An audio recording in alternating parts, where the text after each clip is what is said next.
Thank you, Rola. Oh, okay. Thank you, Rola. It gives me great pleasure to welcome you all to this webinar on behalf of the Constantine Zurayk Cultural Foundation.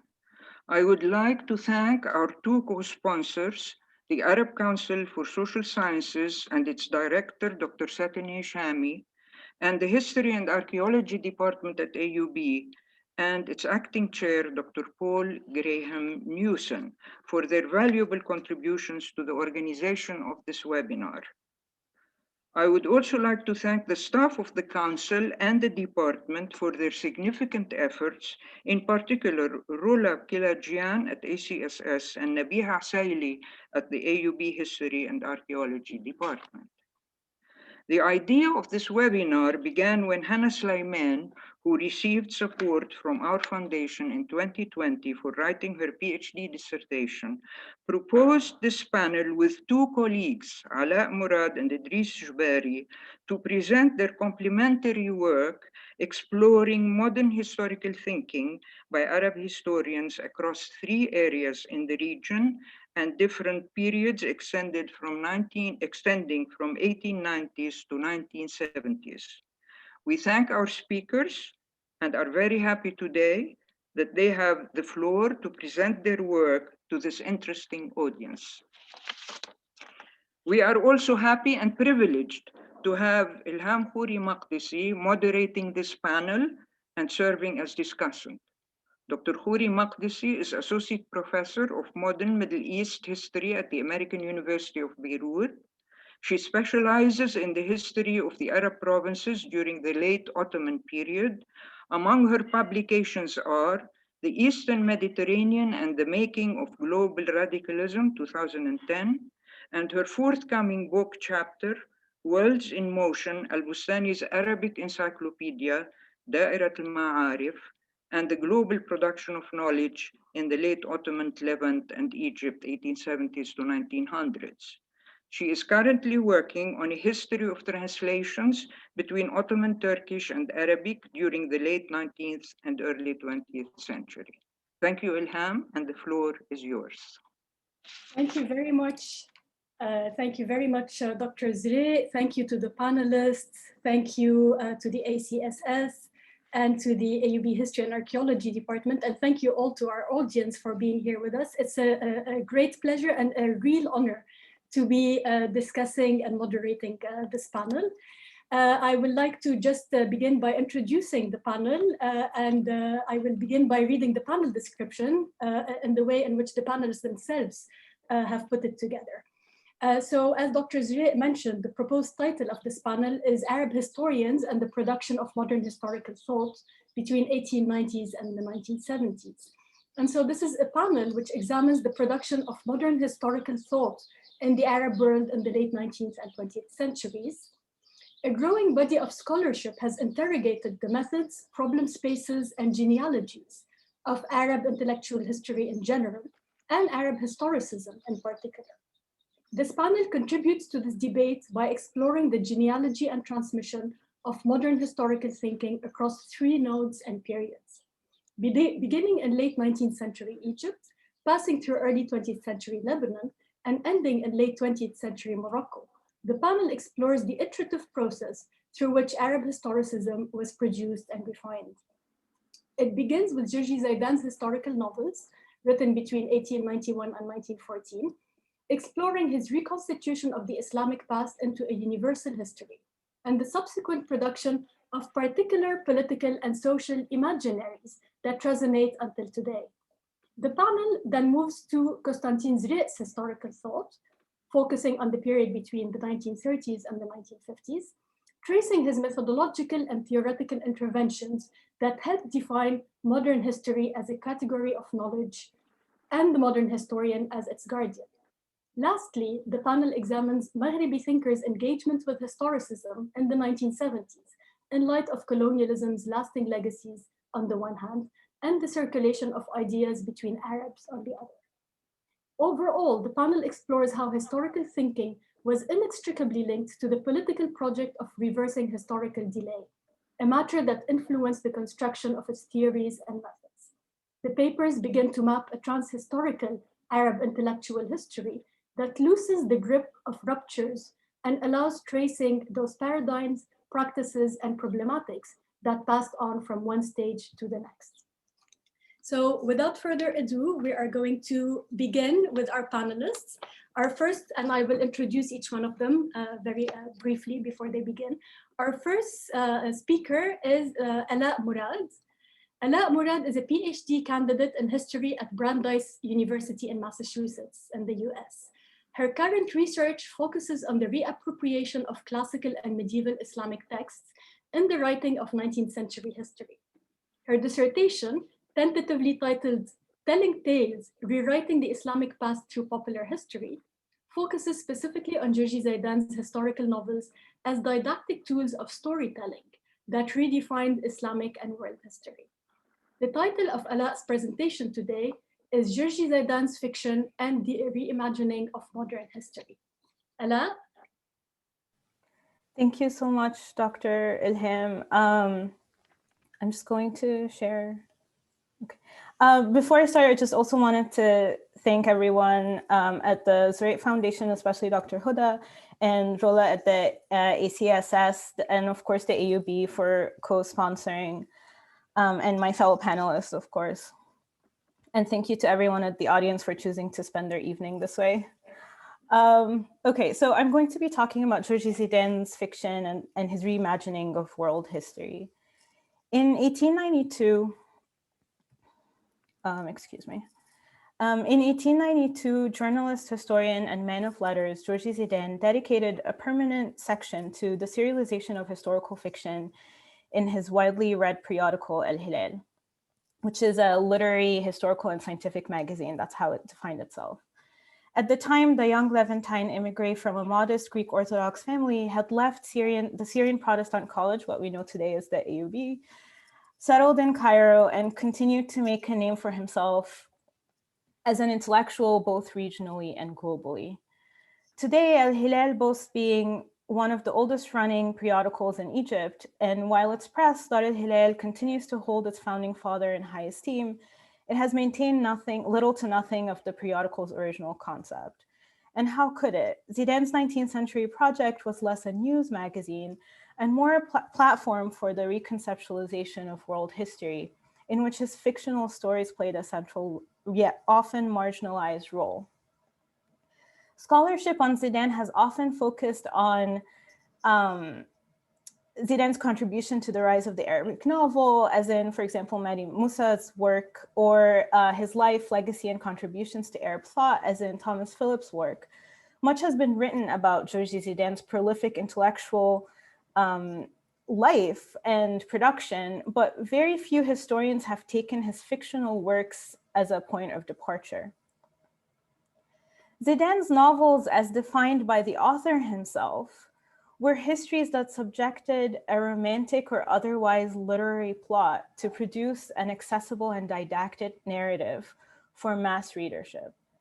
Like other Nahdawis, he argued that people must know and understand their history to be able to deal with the challenges of the present. His fiction inspired immense public engagement among masses of readers, intellectuals, and rivals. In this talk, I'd like to bring attention to the value in considering Zaidan's fiction as an historiographical exercise, rather than as an exclusively literary one.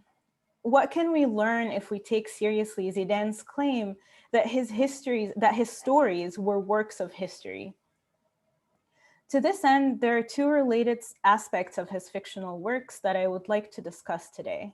First, his insistence on the reality of his fiction and its commitment to historical truth. Second, his repurposing and appropriation of classical and medieval Islamic texts in writing his novels.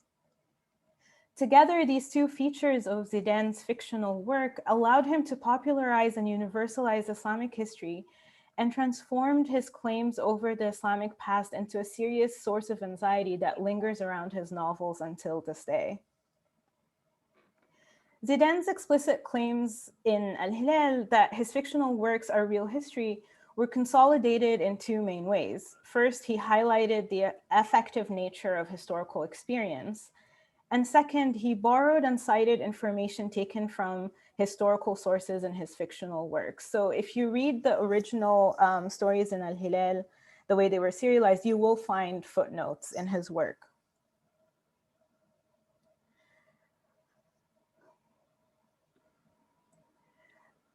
So the affective character of Zidane's stories cannot be overstated. They humanize historical experiences by reminding the reader that they are perpetrated and experienced by people like themselves.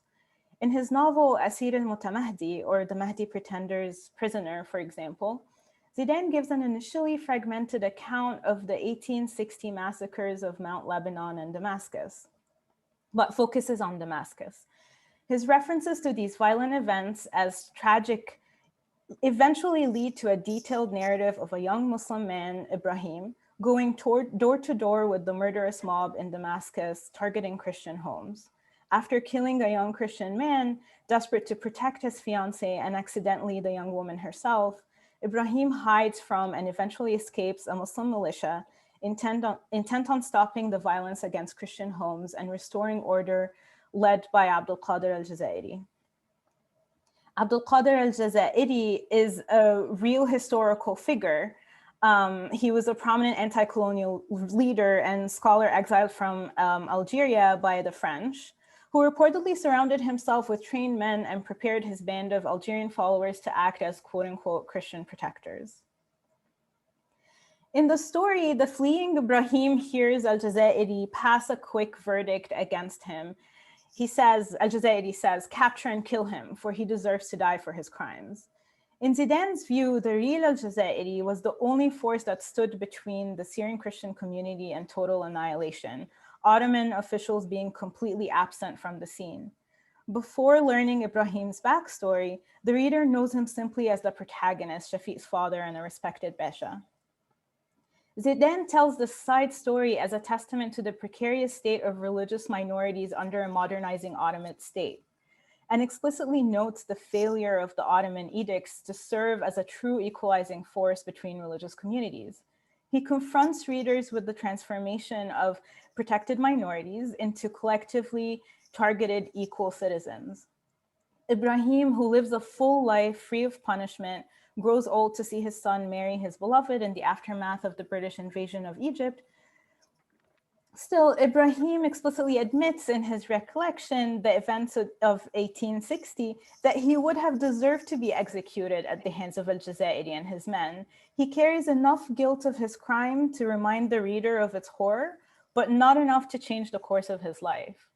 Throughout the novel, Ibrahim hides letters and pictures of his past in a locked wooden box and asks his wife to burn his confession letter along with the contents of the box for fear of being discovered.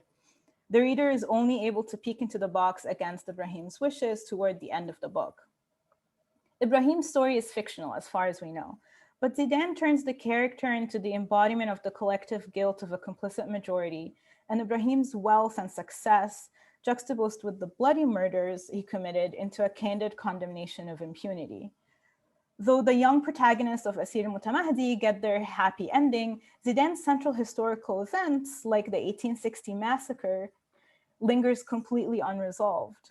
His choice to retell this event through the eyes of the perpetrator, to stagger the story across the entire novel, and to tie it to Ottoman shortcomings in general, an Levantine Christian loss of trust, marks this event not only as regionally formative, but as legible to his readers. Such an approach to historical fiction elicited an array of responses from readers across the region, with whom Zidane corresponded both publicly and privately. In its fifth year of publication, Al-Hilal published an exchange between the founding editor Zidane and one Saleh Effendi Haroun, from the rural village of Tukh al-Masara, which is today in Ufaya in Egypt. Haroun's reproval and summary concerning the blurring of lines between true historical events and Zidane's fictional plots and the actions of his character. The question of whether the real or the fictional should take precedence in historical fiction is a debate that his readers continue to revisit. Zidane protested this issue because he was simultaneously attacked for prioritizing the historical narrative at the expense of the literary plot, and for the exact opposite. In his reply, Zidane explained that should he accommodate Harun's anxieties, the story itself would lose the necessary narrativity that engaged the reader and packaged history into a legible and accessible narrative. Zidane added that previous critics battered him for once publishing an appendix which delineated historical fact from fiction. He complained that the readers found the appendix distasteful, then defensively summarized his approach to historical fiction as follows. In general, the fictional side of the novel is often concentrated in the actions of the romantic protagonist and his affairs, for the author but adopts this romantic story or its equivalent in order to simplify historical facts and compel the reader to learn them. Zidane published exchanges such as this quite regularly, as readers wrote al-Hilal questions, complaints, and requests. But this example inadvertently reveals a fundamental point of contention. Zidane marketed the history embedded in his fiction as historical truth. Readers like Harun were fully aware that Zidane's stories were at the same time fictional and true. And readers such as him were critical in a world increasingly pressured to compartmentalize knowledge in its production. This brings us to the second aspect of his fiction, the use of classical and medieval sources of Islamic history. It was Zidane's claim to the Islamic past, and more so his claim to historical truth through fiction, alongside his minority status, that left him particularly vulnerable to attack by Muslim intellectuals committed to a very different modern vision of the past, in this case, an exclusivist and essentialist definition of Islamic history. Not only did Zidane lack religious training in the Islamic sciences, but he also dislocated classical and medieval Islamic texts from their perceived traditional space. Though historical texts did not fulfill any creedal function, they contributed to preserving the veracity of the tradition by maintaining accounts of the past and the legacies of Islamic figures. A look at many of the authors of Islamic historical texts, genres like tarikh, akhbar, tabaqat, etc., shows that these works were often written by generalists who were also jurists, scholars of hadith, and exegetes. These authors therefore connected these historical texts to a larger body of literature. Zidane's Muslim contemporaries with traditional or hybrid training would have recognized these religious associations, and they were definitely trying to make new connections that were completely irrelevant to Zidane and his work. It's not that Zidane didn't make these connections, it's just that they were very irrelevant to his project. Excuse me. Much to the dismay of Muslim scholars, Zidane did not approach Islamic sources as traditional texts or as essential components of the religious tradition.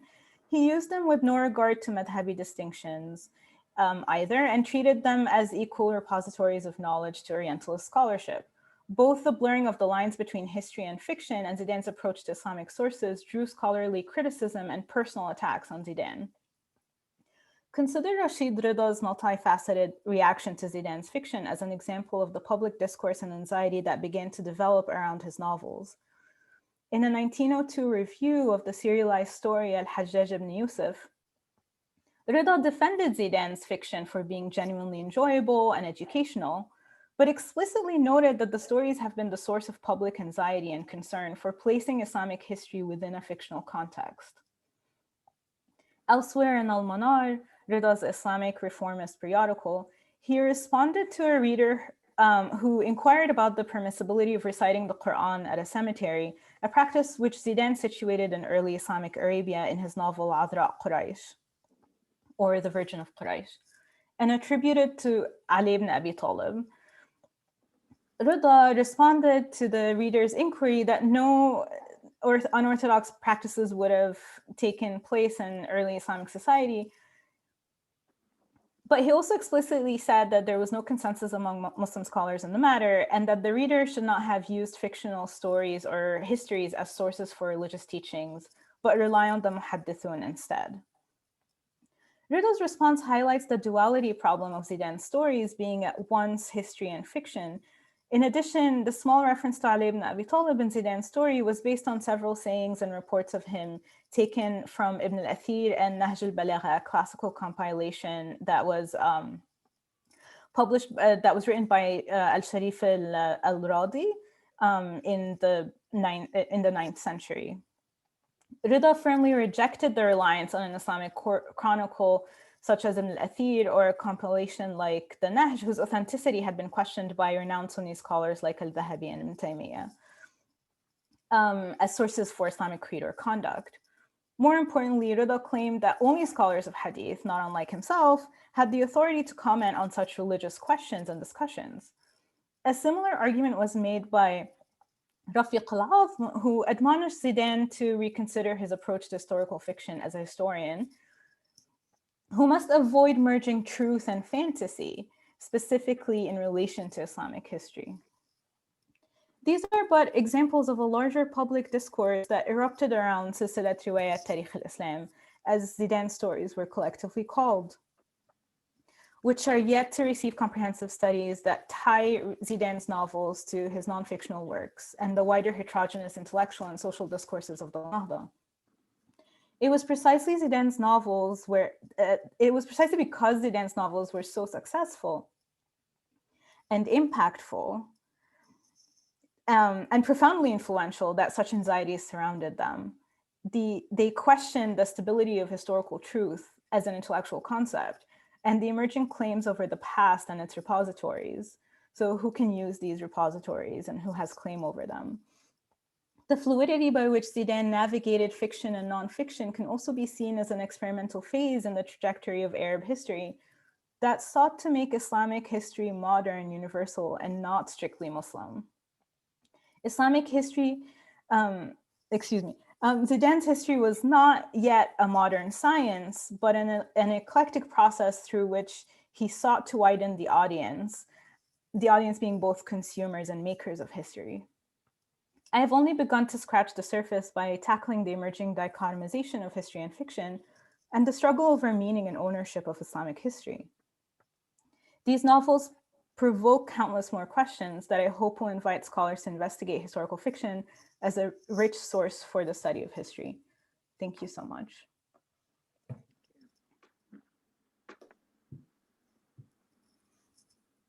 Thank you so much, Alaa. Rula wanted to actually make an announcement before we continue. Thank you, Alaa. Thank you, Alaa. Thank you, Ilham. Apologies, but there seems to have been a technical problem with our live Facebook feed on the ACSS page when we first started. So I just wanted to repeat what I said regarding your questions. We are happy to receive them either through the chat over Zoom or as a comment on our ACSS Facebook page. We will try to answer as many as we can at the end of the webinar. So please feel free to send us your questions. Thank you. Back to you, Ilham. Thank you, Rula. Our second panelist is Hana Slayman. Hana Slayman is a historian of the modern Middle East, writing on Arab intellectual history and the history of print. She just completed and defended her dissertation entitled History Writing and History Making in 20th Century Beirut. Congratulations, Hana, at the University of Cambridge. She is currently a research fellow at Murray Edwards College, University of Cambridge, and serves on the International Advisory Board panel for the British Library's Endangered Archives program. Among her publications are The Paper Trail of a Liberation Movement, which came out with Arab Studies Journal in 2016 and has been translated into Arabic as well, and a co-authored piece with Dr. Kaukab Shbaro entitled Archiving Palestinian Oral History, Problematics of Mediation, which came out in the Journal for Palestine Studies in 2017. The title of Hana's presentation today is Constantine's Reign and the Problem of History, 1930 to 1959. Hana, the floor is yours. Thank you, Ilham. Can you hear me? Yes. Thank you, Ilham. And thank you, everyone, for agreeing to appear on this panel and for the co-sponsors for organizing it.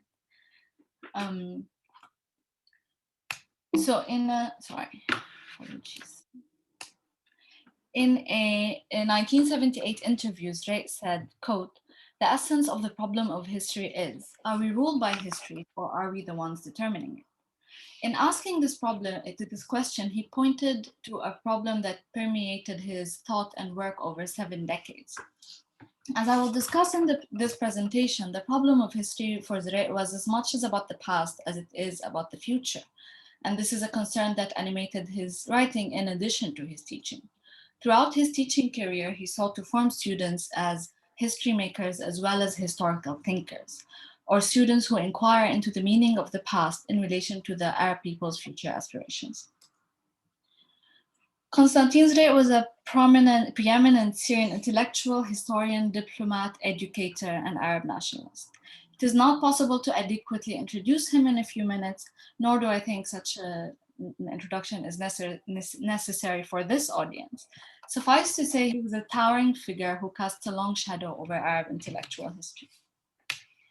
After publishing his 2 very influential books, Wa'i al-Qawmi in 39 and Ma'na al-Nakba in 48, Zurayk published a treatise on history titled نحن والتاريخ مطالب وتساؤلات في صناعة التاريخ وصنع التاريخ. In this work, he presented the problem of history as a twofold question of صناعة التاريخ, the historiographic craft or industry, and صنع التاريخ, the process of history making. And he dedicated his career as an educator and intellectual to professionalizing the historiographic craft and to shaping generations of students who were to make Arab history. My doctoral dissertation, which was partly supported by the Constantine Zurayk Cultural Foundation, examined the rise of modern history as a category of knowledge in Beirut in the first half of the 20th century. It looks at one thread of Arab historicism, and by historicism here I mean in the broadest sense of a belief in the primacy of history as key to all human knowledge. So I've looked at one thread of Arab historicism in the intellectual and pedagogical endeavors of the AUB milieu, focusing on 3 historians. One is Asad Rustam, the second is Constantine Zurayk, who's the central figure in the dissertation, and the third is historian Nabih Amin Faris. The dissertation investigated this milieu's intellectual and pedagogical endeavors along 3 lines. The first one is that it trains the construction and the professionalization of the modern historiographic industry. Secondly, it investigated the centrality of science and civilization to this milieu's and Zurayk's conception of history making. And thirdly, it demonstrated that pedagogy and higher education curricula serve as a crucial site for the development of historical thought. In the remainder of this presentation, I'll provide a brief overview of the first and second sections. I'll refer to some curricular material, but I unfortunately will not have time to discuss this today. The section of the project on history making explored the development of the historiographic craft through the work of Rustam and Zurayk between the 1920s and the 1950s. It revealed the iterative process by which pre-modern Islamic and Arabic modes of history writing were transformed into scientific and modern Arab historiography. So this section starts with Rustam in the 20s through an analysis of his personal papers and a close reading of his 1939 treatise Mustalah al-Tarikh, which is a manual on method. It also discusses Zurayk's writings and teaching on method with focus on the lectures he gave at the AUB and at the Syrian University in Damascus, as well as some published commentaries on the method of the historian culminating in us and history. And these transcripts are part of the AUB archives, Constantine Zurayk papers, and here I'd like to take the opportunity to thank the archives team for their monumental work on making such a massive collection available. So in the realm of the history of historiography, this section explored the rupture between the modern discipline and earlier forms of practice. It showed that the rupture was not a one-time event, but a gradual process that started in the 19th century, and Alaa gave us a gist of that, and continued well into the 1940s. Rustam engaged in what Marwa Shakri has called conceptual syncretism, when he explained modern historiography through the scholarship of Islamic hadith, highlighting the latter's similarity to modern methods of establishing historical veracity. And this is something that historian Wajih Kautharani writes about at length, if anyone's interested. Zurayk's 1959 text, however, severed ties to hadith and drew on an entirely Western canon. The gap between the old and the new, already widening in the 19th century, was made into an academic commonplace by Rustum, albeit in a syncretic manner. Zurayk did away with Rustum's syncretism and brought this rupture to completion. Well, the story that emerges is that over the first half, or specifically between the 20s and the 50s, Rustum and Zurayk developed صنعة التاريخ as a scientific method that governed the scrutiny, criticism, interpretation, and judgment of the past. Mustalah was an early treatise on method that combined hadith, modern European historiography, and Rustum's own adventures in collecting documents in the private and state libraries and archives of the Arab world. Mustalah most significantly provided a pedagogical framework for the canonization of the historical discipline as a science, and therefore the historian as scientist. As an undergraduate, Zurayk studied method under Rustum, and his early teachings on method in the 30s reflected Mustalah's emphasis on strict empiricism, stripped of an interpretive bent. So this emphasis on professional training in turn created and delegitimized the category of amateur historians, to which Nahdawi writers of history belonged, such as Zurayk or the Bustanis earlier.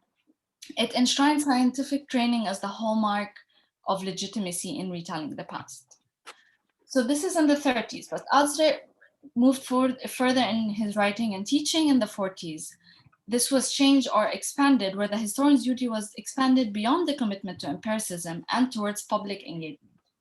His lectures at the Slayman University between 49 and 52, some of which we see on the slides, still carried over some of this empiricism, but gave greater weight to tasks with more analytical and philosophical bents.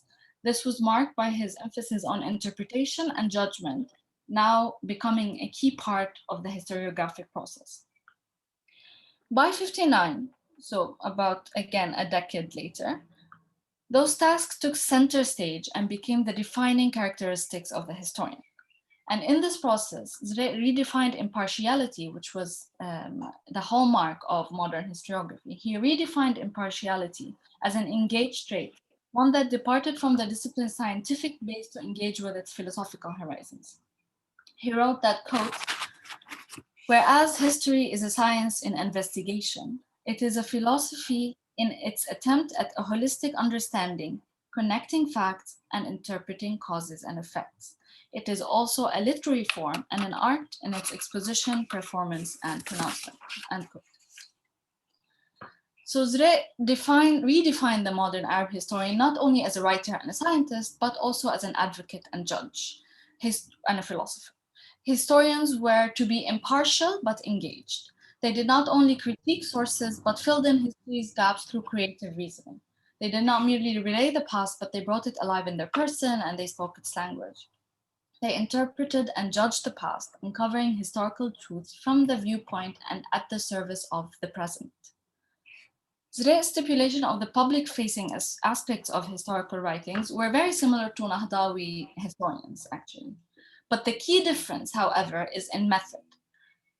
Rustum and Zurayk's early attempts at professionalizing the discipline entailed an exaggerated emphasis on empiricism with the aim of purging the discipline of myths and half-truths. Zurayk initially restricted the historian's ability to interpret and judge history while the field's evidence base and method were being disciplined. But once that was achieved, Zurayk opened the field again, imploring historians to judge the past and implicate it in the present, this time based on scientific evidence and source criticism. The redefinition of the historiographic industry as an enclosed profession as well as a public duty laid the grounds for Zurayk's conception of history making. The historiographic craft was the basis for making history, as it allowed transforming history from burden to incentive. I argue that this was part of a larger project of forming educated elites across disciplines and professions who were to build a future of Arab civilizational attainment, which leads us to the second part of the dissertation, excuse me. So history making for Zurayk was a process of civilizational building. And at the crux of civilization building was a belief in science and the cumulative nature of reason as pathways to modernizing and rationalizing all aspects of the Arab life. This is explored in the section on history making, which connects us in history to Zurayk's taught curriculum on Arab civilization. It unearthes connections between us and history and the historiography of science, and specifically the work of George Sarton and his concept of new humanism. The section then traces the enactment of these concepts in the milieu's institutional and pedagogical project in general, and in their visions for the field of Arab studies in particular, and this is where the work of Nabi Amin Faris comes into play. The broader project traces the milieu's different curricular building and reform between the 30s and the 50s, focusing on the humanities and the liberal arts in general and the place of Arab studies within it. And overall, this section explores the relationship between history, civilization, and the curricula of higher education. Zurayk developed an understanding of civilization as two broad categories. One was the flow of civilization and entities in time, such as the Greek, the Romans, the Islamic civilization. But the other one, which is the focus of our interest here, is civilization as a universal standard and a goal that the Arabs ought to work towards. And this is something explored by scholars at length, especially Susan Kassab and Aziz Lazmi. Like his Nahdawi forebears, Zurayk regarded science as central to his conception of civilization. And this in turn gave the historiography of science a central role in his understanding of history making. The burgeoning field of the history of science and the place within it of the Arabo-Islamic tradition shaped Zurayk's curriculum on civilization and his notion of history making. Historians of science, George Sarton was influential here, especially his 1931 text, The History of Science and the New Humanism. Zurayk and Sarton met when Sarton was in Beirut in the early 30s. He was at AUB learning Arabic. They corresponded for decades, and Zurayk was part of an editorial team in the late 50s to translate Sarton's work into Arabic, at the same time as Zurayk was writing Us in History. Zurayk's lecture notes on the history of Arab science drew on Sarton quite heavily, and on New Humanism specifically. Although Sarton is not referenced in Us in History, traces of New Humanism could be gleaned in the various chapters on history making, and those had to do with Zurayk's definition of science and its role in civilization building. It was in Zurayk's curriculum on civilization that these ideas and references to Sarton were very clearly spelled out before they were distilled and abstracted in Us in History, forming the intellectual blueprint for the project of history making.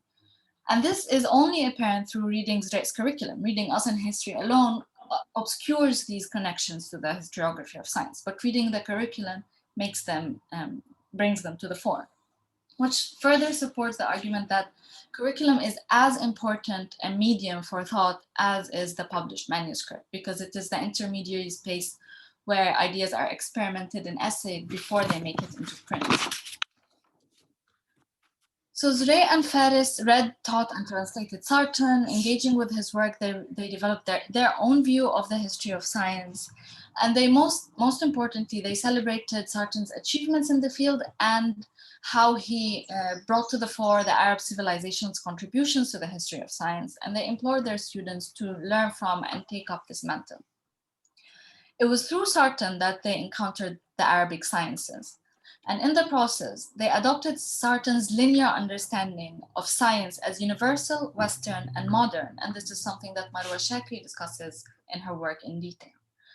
Be that as it may, this understanding of science as Western, modern, and universal formed the blueprint for their writings and pedagogical projects. Traces of Sarton's educational projects are also found in Zurayk and Faris's institutional and educational activities of the time. Namely, Sarton believed that what humanity needed was a double renaissance to cross-pollinate the humanities and the sciences. And this was to be conjoined in a humanist project of knowledge production and subject formation. And this needed to be taught at a specialized department in a leading university. For Zurayk and Faris, AUB was the leading university, and Arab Studies was to be that specialized department. Arab Studies was the site for this double renaissance in their eyes and the locus for intellectual excavation and adaptation. Against the prevailing notion of area studies as knowledge at the service of empire, Zurayk and Faris saw the field as a project of collective self-learning, and this is something that historian John Malloy discusses. It becomes evident that in the 1930s, Arabic science was a significant site for an Arab humanist intellectual project, and that the theater, so to speak, for this project was in the emerging field of Arab studies. In 1936, Zurayk was involved in an attempt to set up a society for the advancement of Arab studies, along with Rustom, Taha Hussein, Shafiq Ghirbal, and others. And the names appear on the lower right. And once they returned home, the AUB contingent of the society set up a very short-lived department for Arabic sciences, Da'irat al-Ulum al-Arabiyya, which only survived for 1 year.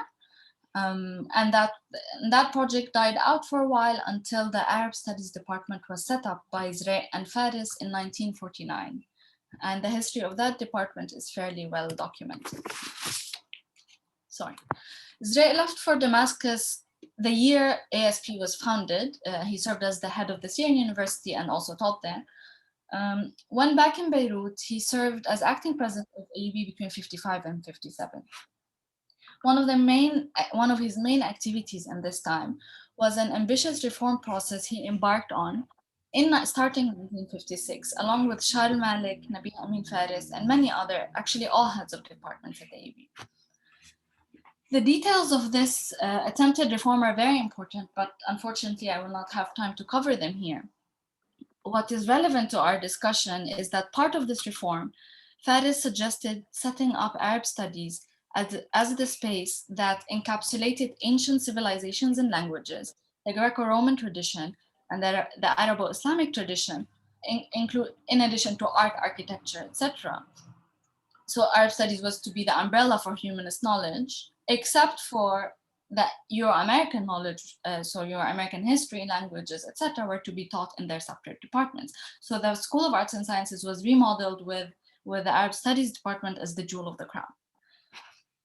But Faris also proposed the revival of Al-Muqtataf, which was a Nahda flagship journal that popularized science, the reacquisition of the American press, the establishment of a Summa Arabica, a society of scholars around the Danes, the department, and setting up a translation bureau across Arabic and classical and European languages.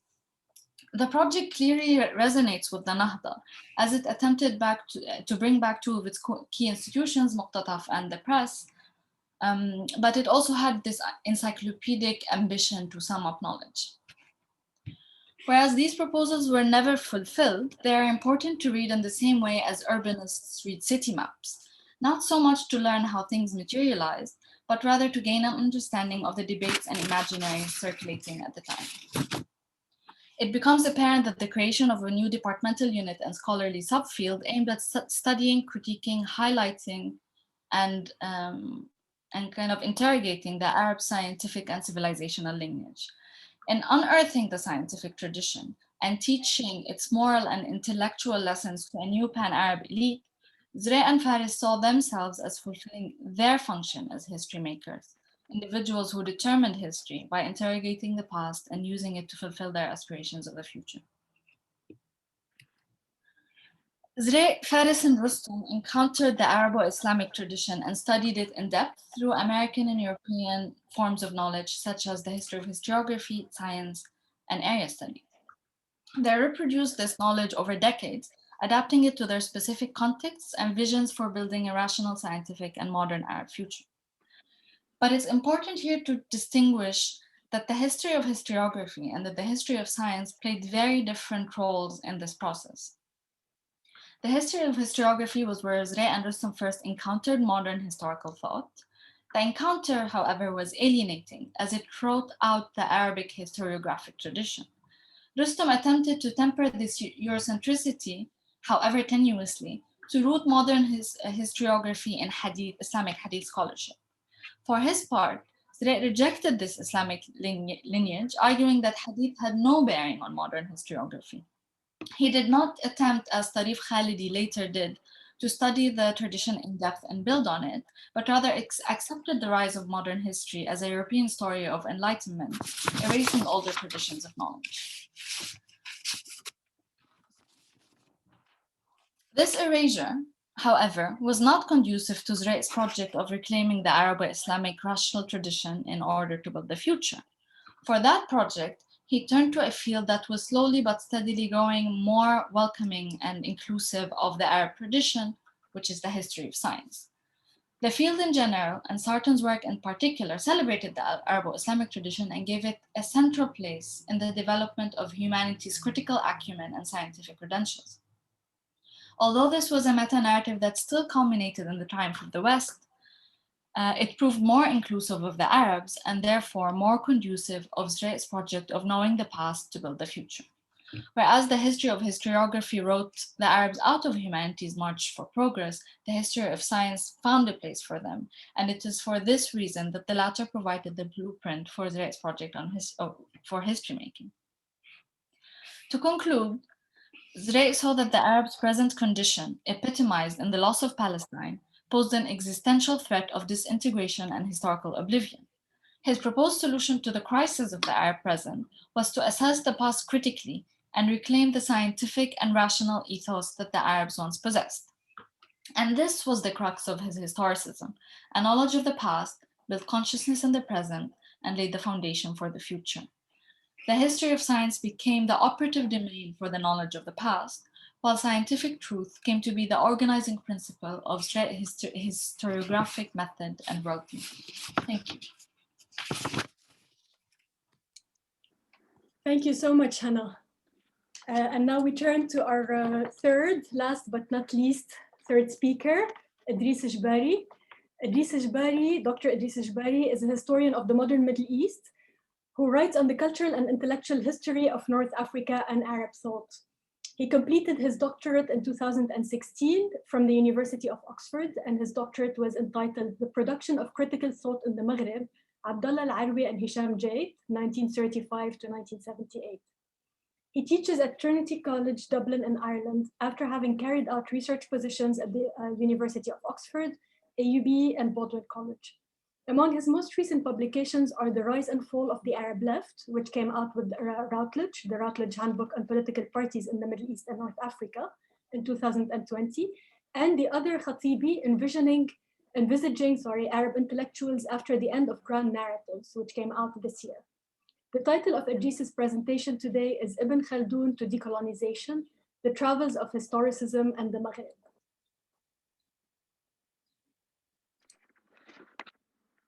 Thank you, Ilham, for these very kind words of introduction. Can everyone hear me all right? Yes. Brilliant. So, my presentation today, and since we're not able to travel these days, I've tailored my presentations in such a way that will be hopping from one localization to another. And I want to start this journey with one book in particular. In 1973, the Moroccan historian Abdullah Al-Arwi puts together this short essay titled Al-Arab wal-Fikr al-Tarikhi, which he then updates and releases a year later as La crise des intellectuels arabes, traditionnalisme, historicisme, with the prestigious Parisian publisher François Maspero, which will then get translated into English. And I think it wouldn't be too contentious to claim that this book represents the cornerstone of Al-Arwi's critical intellectual project and an essential stage in the development of Arab historicism. In it, Al-Arwi built up extensively on the heritage of the early Nahdawis, while dialoguing at length with Constantine Zurak's Nahnu wa Tarikh in order to articulate Arab historical thinking within the grammar of radicalism, anti-imperialism, and revolutionary thought in the 60s and 70s. Al-Arwi's historicist program in itself deserves some attention. He focused on the modes of thought of his fellow Arab intellectuals and how these could achieve or scupper the pursuit of Arab modernity. This has to be understood within the atmosphere of post-67 Arab thought renewal that Elizabeth Susan Kassab describes. And Al-Arwi called on Arab intellectuals to break with traditional eclectic modes of thought and adopt instead historicism, which he understood as a strict submission to the discipline of historical thought, the acceptance of all its assumptions, such as the truth as process, the positivity of the events, the mutual determination of facts, and the responsibility of the agents. But Al-Arawi admitted in the conclusion that it might be difficult, that it could not easily be accepted since submission to the discipline of history is resented by most Arab intellectuals as a loss of responsibility and freedom. But there was a dire need for it. In fact, Arab ideologies, as he had studied them, prevented Arab intellectuals from perceiving their realities as they were and to devise appropriate programs that would suit their political battles. And for him, the chief battle was that of historical delay and how to compensate it. Al-Arawi drew on the German philosophical and historical experience of the 19th century, and he believed that if the Arabs historicized their condition of delay as merely a relative stage in history, they could in fact draw a path towards Arab modernity and spark a second Renaissance. The conceptual value of Al-Arawi's historicist program is a fascinating debate to have. It is currently being pursued by my colleagues Yasmin Daifallah or even Samir Frangieh in its Mashriqi connections. But in this presentation, instead, I want to explore how this Moroccan drew a path from historicism to the compensation of Arab historical delay as a form of revolutionary emancipation within the historical context of the early 70s. And especially how it was located at various intellectual crossroads and fascinating encounters, hence the travel aspect. And it was telling that this seminal intervention in Arab thought originated from a young historian who was from an Arab periphery of Morocco. We see that early on in the way that he elevates the process of traditionalization and tradition in his book, which he defines as the process by which the elite of a country actively adopted policies that oppose progress. For Al-Arawi, traditionalization was the greatest obstacle to Arab revolutionary ambitions, rather than, say, US or Israeli imperialism, instead of focusing on, say, the Arab bourgeoisie's economic accumulation.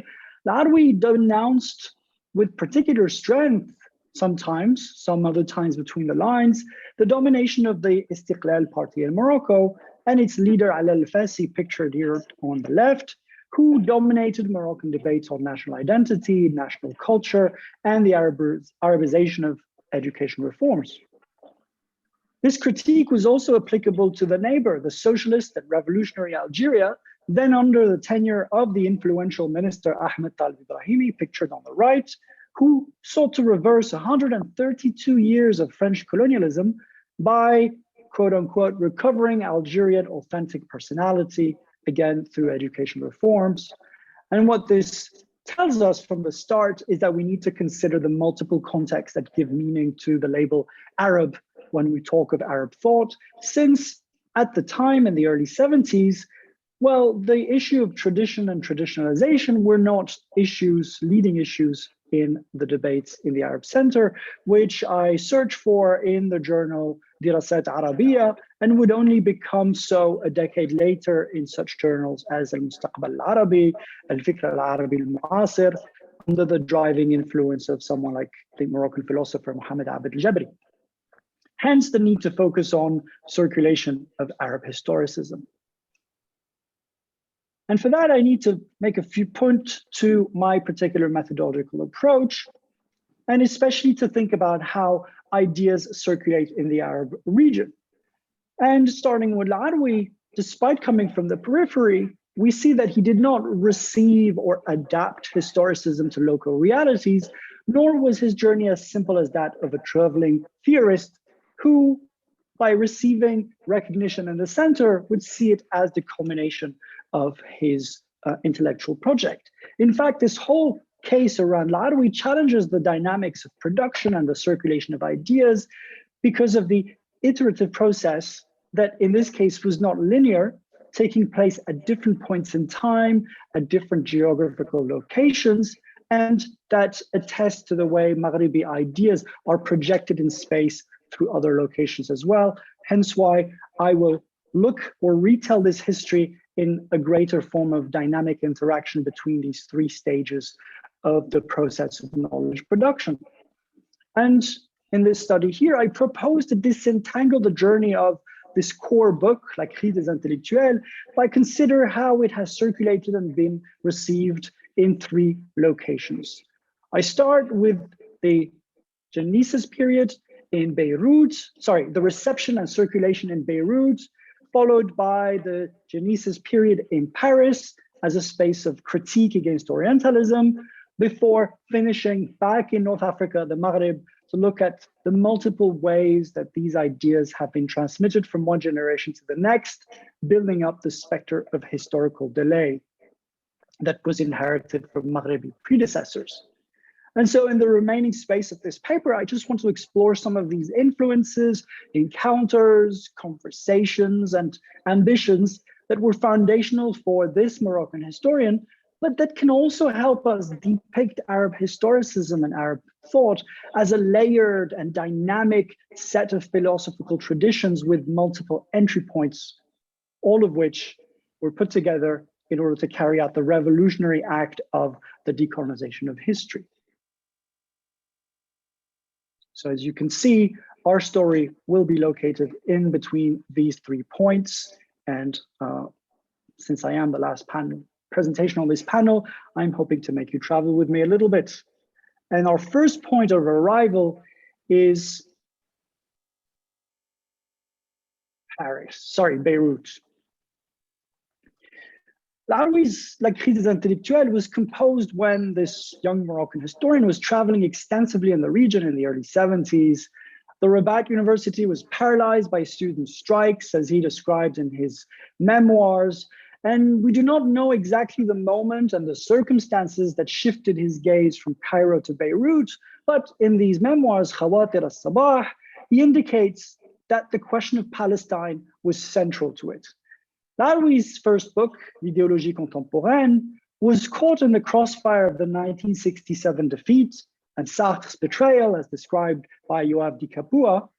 And so when Laoui's essay was released to Arab audiences in Arabic in 1970, he added some words in the introduction reflecting on the Arab plight and especially on the Palestine question, writing that the historic rights need to be accompanied by constant human work as well.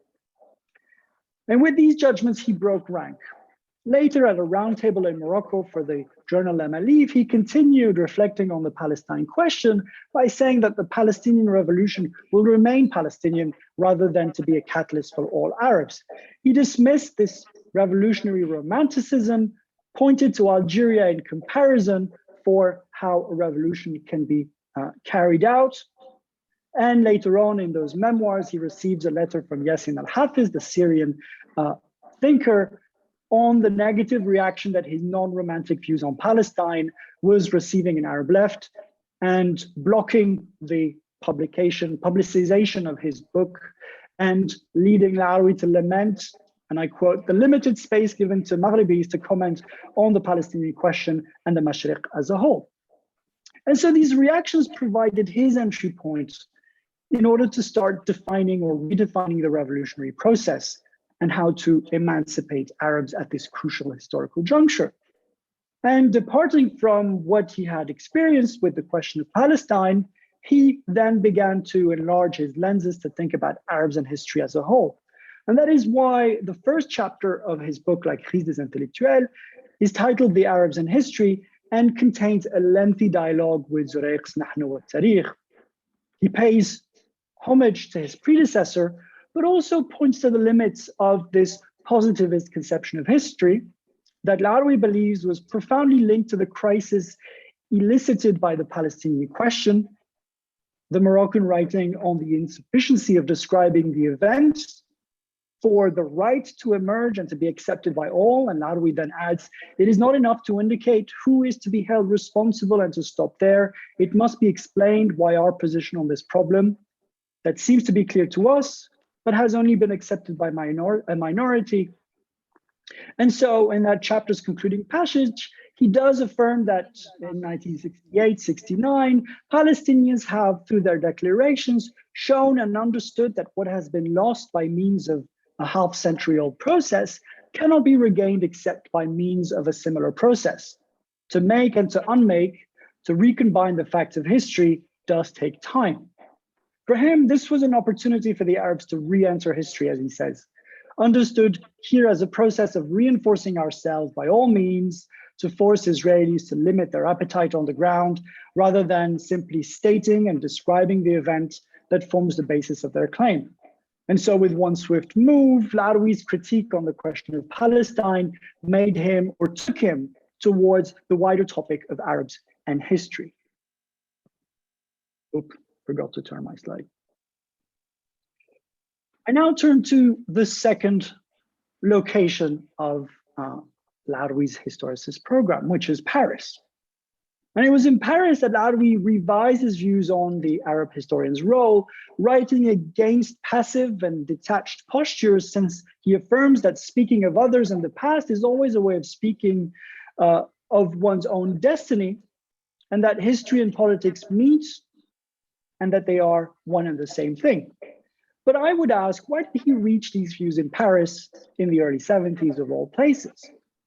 And the answer for that lies in a crucial encounter that he makes with the Tunisian historian Hisham Jayet.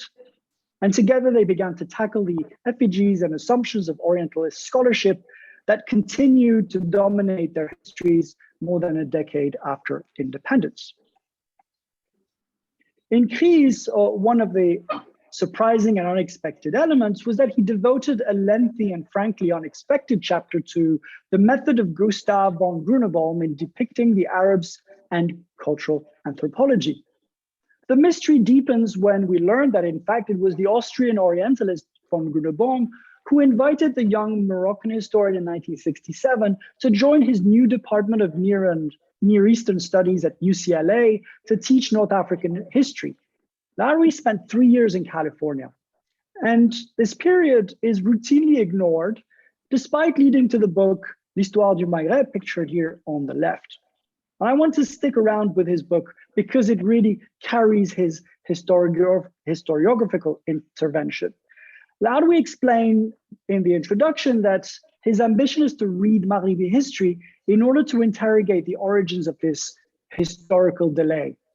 In the absence of Maghribi historians, he adds, that could be writing their own histories, the field has been left open for outsiders to, and I quote, issue the most adventurous hypotheses that eventually became recognized as truth, including the fact that France had a civilizing mission and a seminal role to play in the emergence of a nationalist consciousness in North Africa. And for Laroui, seizing his own history was a revolutionary act, of which he availed here, since he adds, until the true Institute of Historical Sciences sees the day in the Maghreb, it is forbidden to no one, while consenting to its risks, to question the past and to imagine a possible future. And in fact, the radicalization of his views on historiography that contrasts quite a bit with the previous presentation have to be tied with the period he spent in California, working in close proximity with von Grunebaum. And in fact, in 1973, Laroui devotes a scathing and all-encompassing critique of what he calls the ahistorical depiction of Islamic culture that permeates the Austrians as a whole.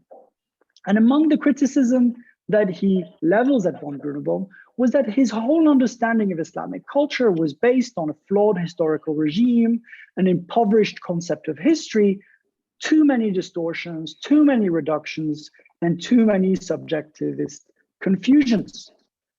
All of these are kept in place in order to present to the reader, the Orientalist readership, Islam as a culture and a system that is fixed in time, that leads, according to Laroui, for the Austrian to see not multiple Islams, but the medieval, the classical, and the modern as all one, but also containing within them the element of decadence in the very definition of tradition that he deploys.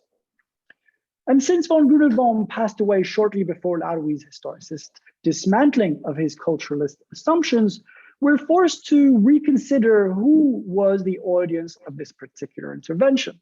And here, this is where I make the connection with the other historian pictured on the right. When I met the Tunisian historian Hisham Jayet a few years ago, he told me of the circumstances through which he met Laroui at the 1970 Louvain conference on the Arab Renaissance organized by Anwar Abdel Malik. And at that event, both of their remarks elicited sharp reactions from the Pan-Arab audience, and how in its wake, the two young Maghribi historians would frequently meet at terraced cafes in Paris every time the Moroccan was in town, and they would enjoy lengthy conversations. And I credit these meets for how Jayet tackled another Orientalist effigy, Louis Massignon, and his own dismissal of the Arab city as an archetype in its own right. And Jayet deploys a very similar arsenal of criticism, such as that Massignon relied on religious sources to make a historical argument. He assumed that there was an unchanging model across time, and that ultimately this leads to a flawed history of the Arabs that Jayet sought to address in the seminal book a few years later, Al-Kufa, Naissance de la Ville Islamique in 1981-1986. And so what these two achieve at this particular point in time is to redefine what it meant to be a historian in search of decolonization. The critique of Orientalism in Paris targeted flawed, non-historical methodologies while also claiming the right for these two to write their own histories. And finally, I turn to the third moment of this historicist program.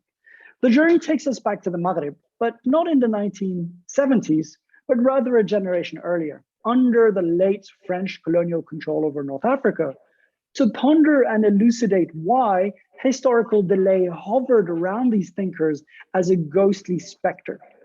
This shows that Laroui was the recipient of a longer tradition of historical thinking and attempted civilizational renaissance that we could perhaps even trace from Malik bin Nabi all the way to Ibn Khaldun. Malik bin Nabi grew up in colonial Algeria as a place and a mental condition that he took throughout his life with him. He was a bilingual and bicultural subject of empire who could very well have enjoyed better rights and material advantages, but instead he was drawn to the reformism of Islah in Constantine, to secular ideologies from the Arab East, and revolted by the poverty that he saw of the Algerian people across the country. And he asked, how could Algeria have fallen so low?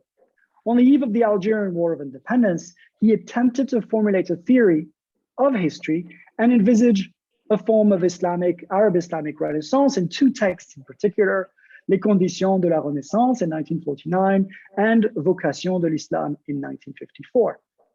And for him, the answer was that the Maghreb had become colonizable when France arrived, before France arrived.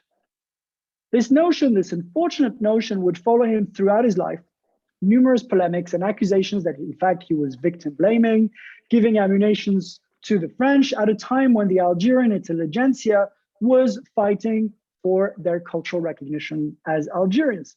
But I think this was an unfair assessment, not least of which because bin Nabi, who was not a professional historian, wrote in a more poetic verb rather than having rigor and conceptual clarity.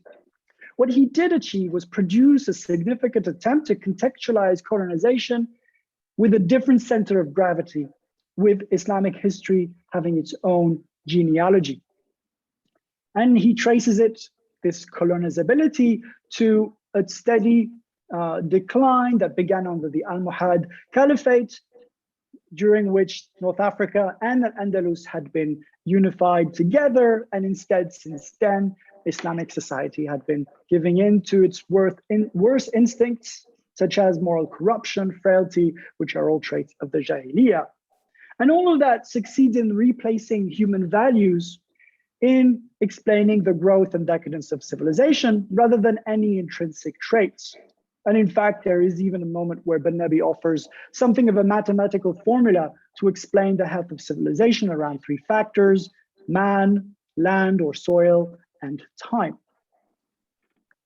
So what I draw from this particular element is that while bin Nabi didn't offer as well a defined a historicist program, he definitely shaped a collective thinking around the question of historical delay that was inherited by a range of North African thinkers, among them Laroui, who was able to lead it to succession.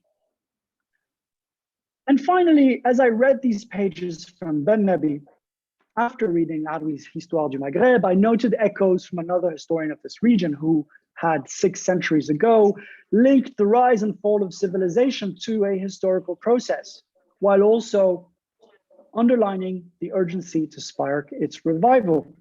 Ibn Khaldun, pictured in the statue of Tunis on the right, author of the Muqaddimah in the 1330s, left one of the most creative and seminal works of historiography. And what I found to be Khaldunian in Aroui's historicist program was its tone and ambition. Despite its title, Crisis of Intellectuals, I believe it expressed optimism because in the author's eyes, he had cleared a significant hurdle that obstructed the path to Arab modernity. The decolonization of history made it possible to imagine possible futures and spark a long overdue renaissance. This message appeared most clearly in the concluding session of L'Histoire du Maghreb, dovetailing into Crises Intellectuelles, where he wrote emphatically that the worst policy was that of tradition. And he lamented in particular how throughout history and in moments of crises, Moroccan society had found a refuge in tradition as a form of rejection and withdrawal against perceived threats, be they military or material, rather than to adapt and progress, which is something that successive invaders tended to take advantage of. In conclusion, the solution was the revolution. Not the political revolution in its traditional sense, but the revolution that allowed these Maghribis to confront their past, to reform and empower Moroccans in the political system, and to promote the agency of Moroccans so that they could no longer be fatalist subjects of their history once they had mentally managed to overcome this turn away from tradition. This call was directed at Arab intellectuals at large, the revolutionary avant-garde, to feed their historical consciousness deep down by taking a look at themselves and to confront their own history in order to, as he writes in the conclusion of Histoire du Maghreb, reconcile oneself with one's time and land, with oneself, and especially with one's brother. Only then will these energies be able to go forward. And finally, along the way, what this achieved is to give license to Arab historians to enter the political arena as historians and as agents of the revolution, while taking a step closer to Arab modernity. Thank you.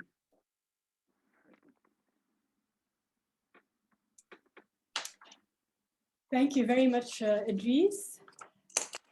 And thank you all again for this wonderful panel, for these very rich and very stimulating presentations. And again, my thanks to the Constantine Zurayk Cultural Foundation for asking me to serve as a discussant and a moderator on this panel.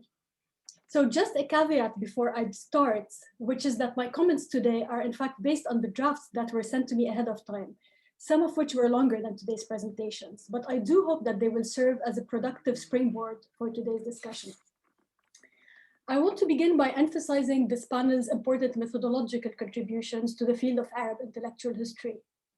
First, this is a panel that bridges the historiographical divide between the late 19th and early 20th century on one hand, or the late Ottoman period, and the second half of the 20th century, thus shedding light on continuities and changes between these two periods in terms of intellectual production and specifically historical thought.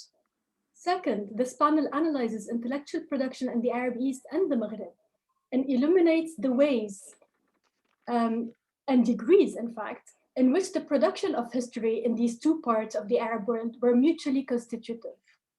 A third contribution of the panel is that it invites us to think about historicism and historical production not only through the academic works of professional historians and philosophers of history, Zurayk and Aroui, but also to reflect on the role played by popular histories and popularizers of history, such as the historical novels of Zaidan, and to analyze how conceptions of history became popularized and disseminated in the late 19th and early 20th century. So all three papers focus on the production of historical knowledge and on the intertwined project of creating or rousing historical consciousness among individuals as well as collectives, whether these collectives are defined as societies, civilizations, nations, a people, or a combination of all. And fundamentally, all three papers dwell on very different historical moments and on specific historians and thinkers for whom the engagement with the past was inherently and consciously political. In what follows, I will underline a few recurrent themes and raise a number of questions. And for the presenters, perhaps you could select a question or two each, which you'd like to address, and leave the others for future reworkings of your papers. And after this, we'll open the floor for questions and answers. So the first and most obvious theme or cluster of concepts, in some sense, is the definition and practice of history and the production of historical thought and knowledge. All authors place history and historicism. And again, one simple definition of historicism is, quote, a belief in the primacy of history as the key to all human knowledge, as Hana suggested in her paper, at the center of their project. And yet it remains rather unclear which pasts or pasts perhaps, and which history or histories specifically each author had in mind. What would be the units of historical investigation, and whether these units changed according to time and space. More so, for instance, how did these authors periodize Arabic or Arab, Islamic, or North African histories?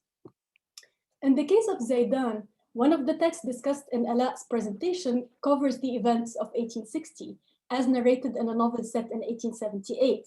That is very recent history, given that the novel was published in installments in 1892. But as Alaa also mentioned, Zaidan's historical fiction tackled the classical age and classical Islamic history, as well as more recent history. One question to raise here is whether Zaidan wrote differently about different time periods, and whether one can detect change over time in his own understanding of history, as he prolifically wrote historical fiction over many decades. Also, I wonder how his historical fiction relates to his scholarly works on Islamic history, for instance. Finally, I found it fascinating that Zaidan initially added an appendix demarcating fact from fiction, but that he got rid of it upon the request of his readership. And I wonder if there are more examples of Zaidan adapting style and content of his historical fiction to cater to his readers' interests and wishes. So Alaa alluded to this, but I was wondering if she could provide us perhaps with a few more examples. In the case of Zurayk, Hana underlines that Zurayk and Rustum developed Sina'at Tarikh, or the historiographic craft or industry, as a scientific method that governed the scrutiny, criticism, interpretation, and judgment of the past. She also notes the tension between, on one hand, the fact that by 1959, Zurayk's depiction of the historiographic industry drew on an entirely Western canon, while on the other hand, his desire to reclaim the Arabo-Islamic rational tradition, which led him to turn to the history of science as a field that was slowly but steadily becoming more inclusive of the Arab tradition. And here, Hana elaborated a little bit on this in her presentation more than she had in the draft I had seen. But I'm wondering, Hana, if you could flesh out a bit what this scientific method exactly consists of when it comes to actually the practice of history writing. Also, what was it specifically about the historiography on the history of science that appealed most to Zurayk, besides the fact that Arabs were being included in it? And again, you mentioned the connection, the tying between sciences and humanities, and Sarton's concept of this new humanism. But I wonder if you could elaborate perhaps a little bit about them. What kind of tools did the history of the historiography on the history of science actually offer intellectual historians, and more generally historians, in their study of the past, according to Zurayk? And going back to the tension between a historiographic industry over-reliant on the Western canon and Zurayk's larger project of Arab nationalism and reclaiming Arabo-Islamic rational tradition, is this something that actually Zurayk resolved after the 1950s? Finally, and connected to my question to Alaa regarding Zaidan and his audience's impact on his writings, you mentioned, Hana, that Zurayk's scholarship was very much affected by his teaching and by his engagement with students in the paper that I read earlier. And I was wondering, since this is a particularly important and interesting point, whether you could elaborate a little bit on the place that his pedagogy and experience as an educator played in his conceptualization of history. So for Al-Alwi, as Idriss notes, one of the main imperatives behind writing history is the production of decolonized histories about the Maghreb, and the need for the Maghreb to produce its own historians. Al-Alwi saw Maghrebi intellectuals as being doubly oppressed, on one hand by westernization and a colonial writing of Maghrebi history that systematically erased it and claimed there was no civilization before the arrival of the French, and on the other hand by what Al-Alwi called forced medievalization, which underlined traditionalism in Maghrebi society. Historicism was for Al-Alwi the solution to this double oppression. According to Idriss's paper, Al-Alwi's historicism is a tool of epistemology and a prelude for Arab intellectuals to devise a path toward revolutionary praxis and Arab modernity, and that Al-Alwi's revolution involved requiring of Moroccans to confront their past. So here again, I would like to hear more about which past, or what is it about the past that needs to be investigated and confronted. And also, Idriss, if you could tell us a little bit more about his selective adoption of Marxist historicism in his work. And thinking about Marxist historicism and its place in Al-Alwi's work, this prompts me to ask Hana whether Zurayk engaged with or was at all influenced by Marxism and Marxist historicism, perhaps at a subsequent stage in his career. So another central theme, and very much connected to the first one, is the relationship between past and future. Certainly, this is at the crux of the thinking of both Zurayk and Al-Alwi, perhaps slightly less so or differently in the case of Zaidan, but again, we can discuss this. Certainly for all three thinkers, historicism was inextricably connected to reversing historical delay. For both Zurayk and Al-Alwi, the study of the past was a future-oriented project, essentially an emancipatory project, and one that would lead to building stronger or healthier societies or civilizations. I was struck by Zurayk's sentence, which was in the paper, that a historically conscious people should retain only those aspects that are compatible with its vision of the future. And I was wondering what might such aspects be, and whether there were any explicit or implicit allusions, in fact, in Zurayk's historical writings or in the curricula he designed. Similarly, Idriss quoted Al-Alwi, who wrote that in speaking of others in the past, it is always of himself, the historian, and his own destiny that he is really speaking. History and politics meet. Historical and civic consciousness are one and the same thing. Here is also a very clear link of the past and destiny. So what specifically did the future or destiny look like for these authors? And to what extent, based on their historical writings, is it perhaps accurate to argue that both historical projects were future-oriented, but that Zurayk was writing history rather backwards, starting with the endpoint of the desired future, whereas Al-Alwi was writing forward in some sense, with the conviction that a deep and courageous engagement with the past would lead to an epistemological and political revolution, which would shape the historians and intellectuals as well as society's destiny. So a third theme revolves around authority and legitimacy, namely who had the authority, credentials, and thus permission to narrate the past and to write history. In Zaidan's case, Alaa underlined how Zaidan's historical fiction came under attack by some, both on the grounds that Zaidan was a non-Muslim and was also and therefore not qualified to write on Islamic history, and because facts of Islamic history ought not to be blended with fiction. So are these arguments that are deployed towards other contemporary authors? So are these arguments in fact deployed toward other contemporary authors of historical fiction during the same period? And again, did Zaidan's more professional historical works confer him legitimacy as a historian and as a writer of historical fiction? And of course, we should also keep in mind that in 1910, Zaidan was offered a chair in the history of Muslim countries and of Muslim Egypt in the recently established Egyptian university. But the university canceled his course or his position and replaced him out of fear of Muslim objections. And this is according to the research of Donald Reed and Anne-Laure Dupont, for instance. So in Zurayk's case, Zurayk argued strongly against amateur history writing and for the professionalization of the historian, while simultaneously calling for the historian to also be a public intellectual who is politically engaged. And here I was wondering whether he played a role in the production of school textbooks, in fact, a way to bridge the professionalization of history, of course, with reaching out to a larger public and shaping future generations and rising and rousing historical consciousness. So finally, Idriss's paper situated Al-Alwi Excuse me.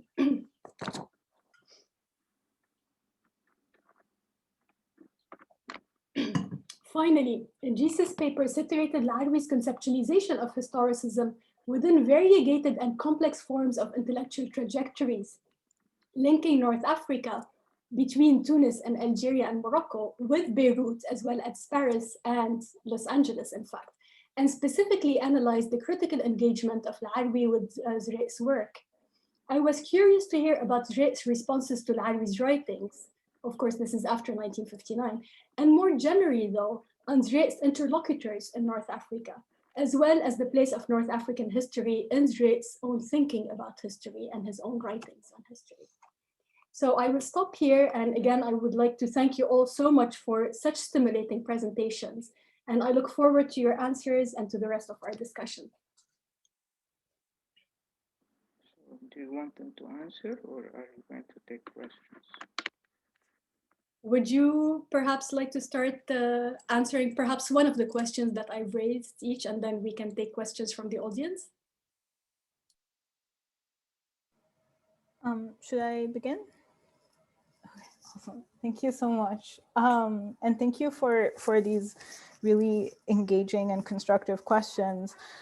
So in terms of the units of historical investigation and the ways he then periodized his history, and as you put it, which past is the past, when it comes to the novels, his focus was mainly the Islamic past. But the reason why I think it's really important to look at his understanding of Islamic is how he presented it as a universal history, as something that, as long as it extends through the geographical territories of peoples who did not used to be Muslim and people who remain non-Muslim, then it belongs to everyone within these geographical territories, and therefore they have the authority and claim over its study and writing and dissemination. That didn't go over very well, not just in the novels, but also in his nonfiction. For example, his History of Islamic Civilization received an entire polemic treatise that was called Nabsh al-Hadayan fi Tarikh Georgi Zidane, which was more polemic than academically critical, but it shows that this anxiety extended to his non-fictional works as well. And as you pointed out, when he was given the when he was offered that position at the Egyptian University, it was specifically a position to teach Islamic history. So he would have been chair of Islamic history. The university rescinded the offer after it exploded in the newspapers all across the region, as in, how can we let a Christian man teach Islamic history? And Zidane himself notes in his letters to his son that he was really uncomfortable initially accepting that that position, because he knew it was going to be a source of contention, and because he had Muslim allies that he referred to as like, well, there are Muslim historians, like, why does this need to be a point of contention? What is also really interesting about his periodization is that he considers the beginning of the Islamic conquests and the Islamization of Arabia and then like the Levant and Egypt as the beginning of as a modern history.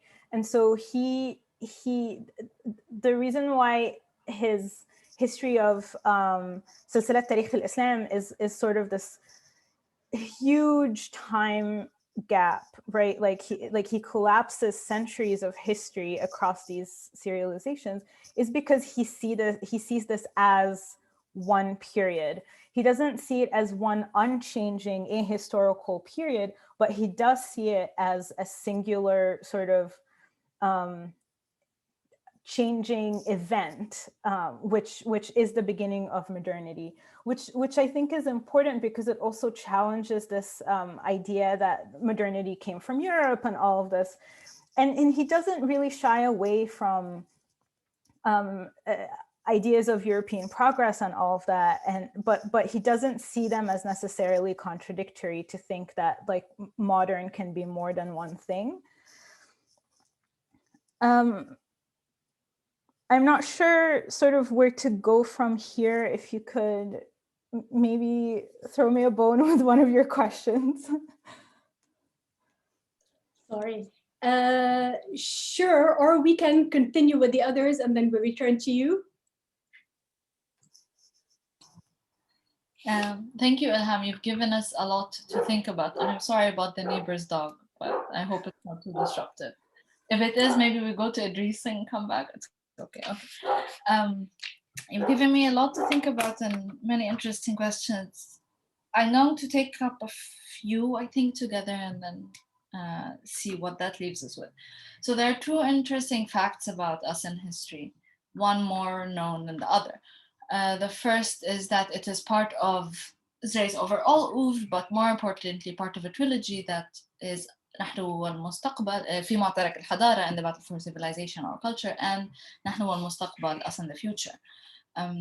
So in many ways, us in history is the scaffolding for this much longer project that not, so he was thinking of the future and the past and the past and the future. It is a continuous reflective process.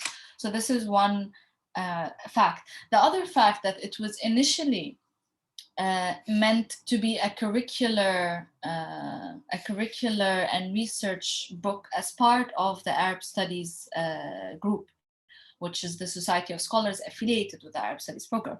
And in the 1963 reprint, he added a preface he adds a footnote to the preface where he apologizes that he forgot to mention in the original print that this book was initially for مناهج الأبحاث والدراسات التي تتعهدها هيئة الدراسات العربية.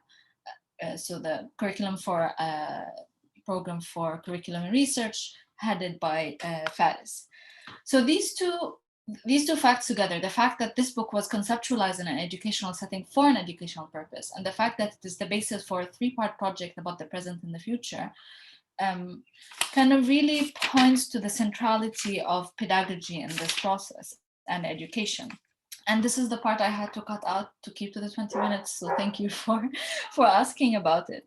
But basically, it's what the overall argument here is that curricular formation and institution building are very foundational for the history of thought. And it is one thing to read the book in isolation. There are many ways to read the book. We can read it in Zurayk's political career, which other people have done.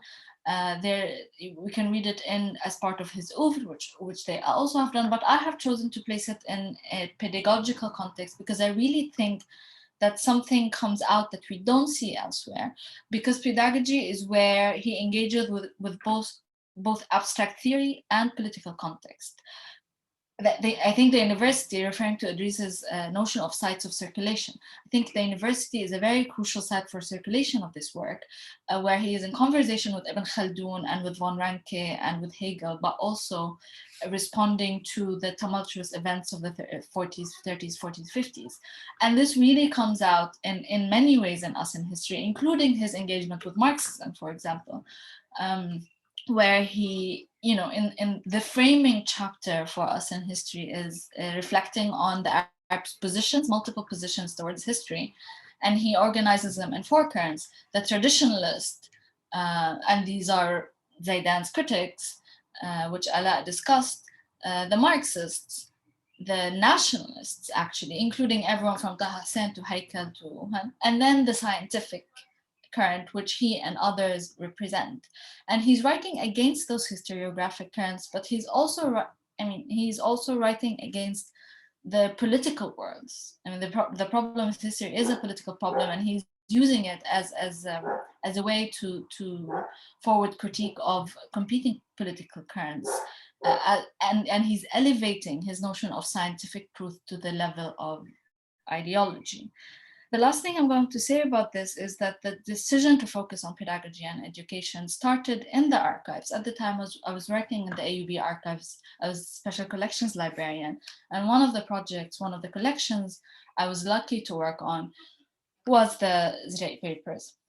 And it's really enlisting files and organizing them in series and sub-series. So you had academic public service, you had courses taught, you had published works, in organizing certain files under certain series and describing the relationship between them, that it dawned on me that the tracing of ideas across mediums, the pedagogical and the printed, really tells us something that we don't see otherwise. And in this case, engagement with Sarton is one, but there's also I think the most detailed engagement with Enlightenment thought I have read by Zurayk is in his teaching material, which doesn't appear elsewhere. So I'll just leave it on that. Thank you very Thank much. you. Thank you very much, Ilham, for your fascinating questions. And just like my two co-panelists, I'm not going to be able to engage with everything. But before I engage with a couple of points, I wanted to bring up something about Arabi, which has been left out of here. And I'm sure members of the audience who are knowledgeable know that there's a considerable debate around Arabi's shift. After the publication of these texts, he then moves and reconfigures his ideological parameters towards what some intellectual historians have called the shift towards liberalism, or at least a move away from his Marxism. And that leads to the first point, is that this moment that I've described and engaged with is one particular moment in Arab historiography, but also in his own intellectual journey as a radical historian.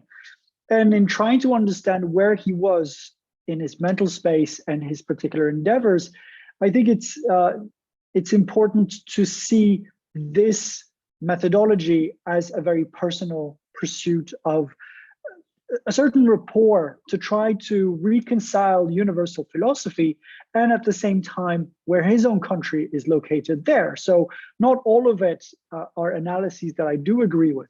However, I think it's the process of confronting the past that presents to us a departure or an innovation when we talk about how to write Arab histories, which leads me to my second point about his own dealings with Marxism and Marxist theory. And what strikes me the most in Larawi's text is that he doesn't position himself as a Marxism in the classical sense of the word, but he draws a more Hegelian reading because it allows him to attach the Arab and Islamic world to a universal process. And he even says so in one of the chapters of La Crise Intellectuelle, where he tries to theorize the beginning of a third world Marxist that would redefine Marxism as we come to understand it. So there's a lot of selective appropriation in his dealing with Marxist text, which also dissipates from the late 70s onwards. He is very radical, and this radicalism, as you said, was very present in terms of his political project as being future-oriented. And in fact, the text that helped me understand the most what he was trying to achieve is Reinhard Koselleck and the act of imagining other futures that may be, building on the historicity in which he found himself. And perhaps he didn't have a specific image of what this future looked like. So the emphasis was on the act of rupture in order to claim the right, the ability to carry out this act of imagining the future. And in many ways nowadays, Larawi in the Moroccan sphere in particular is characterized as a modernist, as someone who advocated a rupture. And I've also read criticism from people who said this was purely unfeasible for a country like Morocco. Tradition is seen, even despite what he says in the book, he does attach a value judgment to tradition, which neglects the role that it plays in certain social and cultural contexts. And so what may have worked for Larawi perhaps didn't work for society at large, or he minimized the extent to which this would be a transformative and perhaps even a traumatic break for society at large. So while I do find his insights fascinating, I'm also keen to point its limits and the way that they could have been applied on the ground. And the final point here, especially with regards to Zurayk and how he was read by North Africans and the place of North Africa in Zurayk's writing, I don't have an answer to the second part. However, I do want to go and explore a little bit more beyond Larawi, how other historians have been dealing with other works of Arab historiography. Because again, Larawi was very unique at that point in time. He was traveling a lot.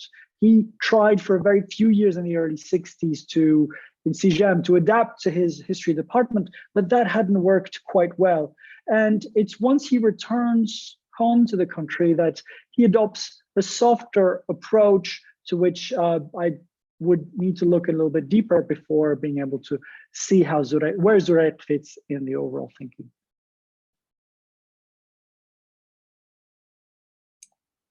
Thank you very much, all of you, for your thoughtful and convincing answers.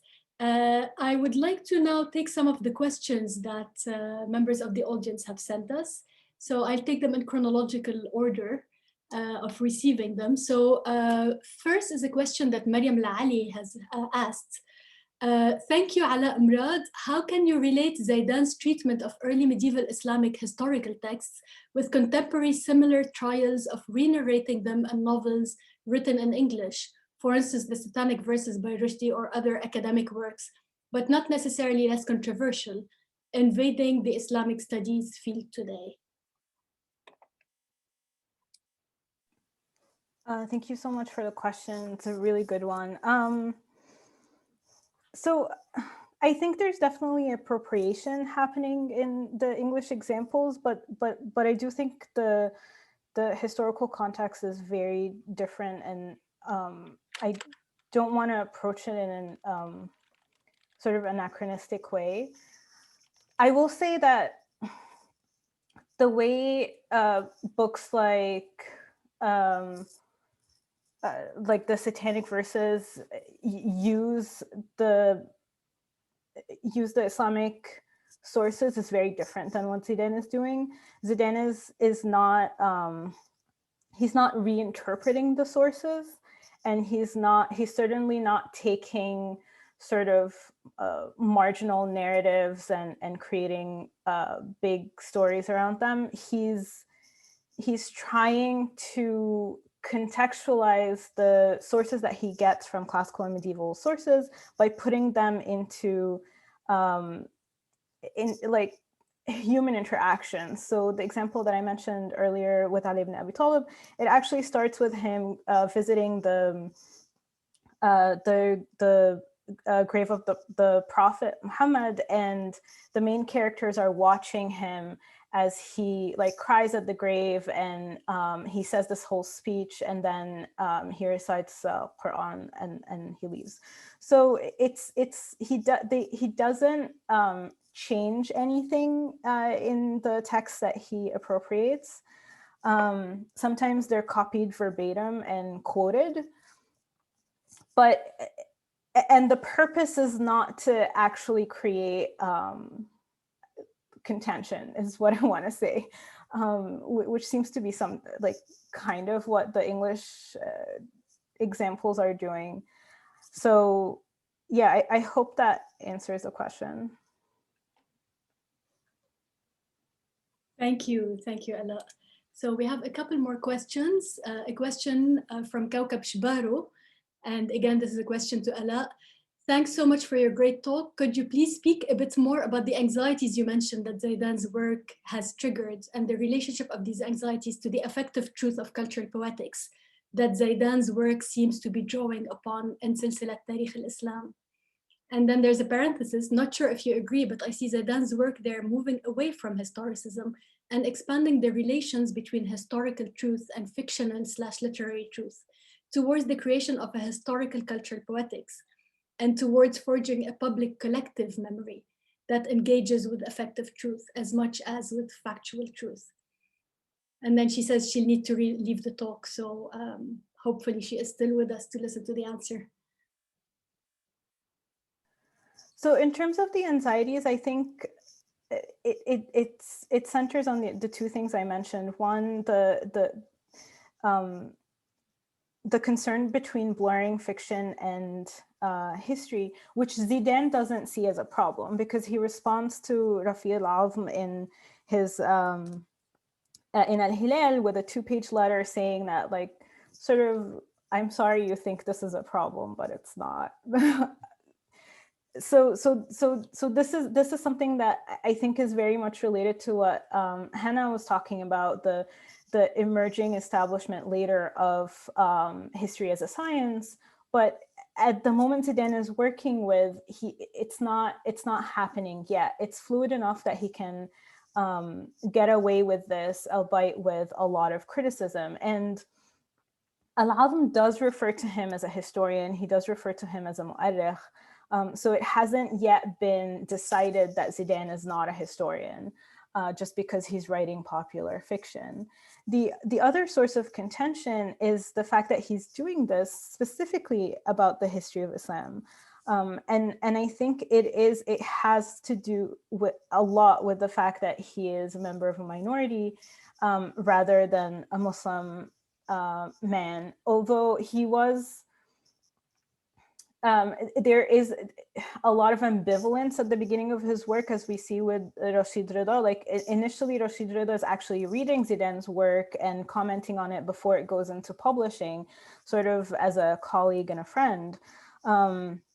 But then that spirals out of control once, I think, it becomes, his novels become so popular and so widespread and so well read. I mean, they were translated into so many languages and read across the region and beyond, across generations. So once people start using them as a real source of history, I think that's where the anxiety then is compounded. As for the second part of the question, I don't necessarily see the historicism as sort of separate, or like separate from what the question explains, expanding the relations between historical truth and fictional literary truth. Zidane writes in his letter that he doesn't expect people to use these stories as actual historical references, but he does say that he wants them to be a representative history. So like in their collective, in a collective approach to all of these stories, and singularly, they are supposed to represent history, even if like specific events are not necessarily truthful or factual. So just to sum up, I do think that it has, that it's definitely a move towards creating this public collective memory, but I don't think that's necessarily separate from historicizing the Islamic past. Thank you. Thank you, Alaa. Okay, we have a question from Hussam Shashia. شكرا جزيلا. الثلاث مداخلات مهمة جدا، والتفكير في كتابة تاريخ متحرر أو يتجاوز المقاربات الاستعمارية والرؤية الغربية أمر ضروري وحيوي. لكن صدى التجارب التي ذكرتموها اليوم، زيدان، العروي، جعيت، بن نبي وغيرهم، يبدو محدودا جدا فيما ينتج في العالم العربي، حيث ما زال يطغى حسب رأي الكتابات غير الأكاديمية والمغرقة في العاطفة الوطنية وخصوصا الدينية. ما رأيكم؟ Maybe I can say a few words there. Yes, in terms of volume, the question is correct. However, when you think in terms of conceptual value and addition, then the figures we've cited are very few in comparison to what there could be. And in fact, when this discussion is happening in the 60s and 70s, in North Africa, you have on the one hand, still universities dominated by foreign academics, and secondly, very few of those academics who are actually producing. And so you're right that the volume itself is higher. I haven't looked at it in detail, to be completely honest. However, I do think that these figures are amongst a tiny minority who are reflecting critically and advancing the science of history in North Africa. So I'll leave the floor to other colleagues.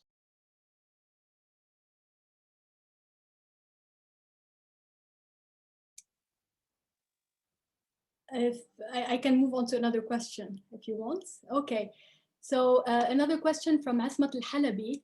Thank you for these 3 really excellent, finely researched papers and this rich discussion. Dr. Sleiman, could you give us a little more of a sense of Zurayk's intellectual and political itineraries? What can be said of the impact of Princeton and Damascus on his ideas? And who among his Arab contemporaries would you say were his key opponents and fellow travelers? Jebari has shown us how Al-Arabi was writing against von Grunbaum and with Jait. Who was writing with and against? Thank you, Asmat, for this question. Basically, the broader question that you're getting at here, which is a very important one, is a sociology or a sociology of the intellectual question that follows how Zurayk's travels and itineraries ended up affecting his thought. And I have some answers, but there's something very special about how Zurayk writes, in the sense that he rarely ever names anyone. I think one of the few people who's named in Asim history, for example, are Taha Hussein and his ilk, and the Egyptian writers of Islamiyat. This is made into a bigger challenge because this again, Ilham, goes to some of your points of what kinds of histories he wrote and who he was addressing. It is difficult to gauge at who he's writing against specifically, because he didn't write a lot of history. Actually, he didn't write history at all, and this is something that Waddah Sharara asks him about in the 78 interview I started with, and he says, I have been preoccupied with teaching and public engagement at the expense of writing histories. And this is something my examiners, actually, some of whom are in the audience, Dr. Khaled Fahmy, have pushed me to think about. So it's actually an interesting point. But in short, he in Princeton, of course, Philip Hattie is key.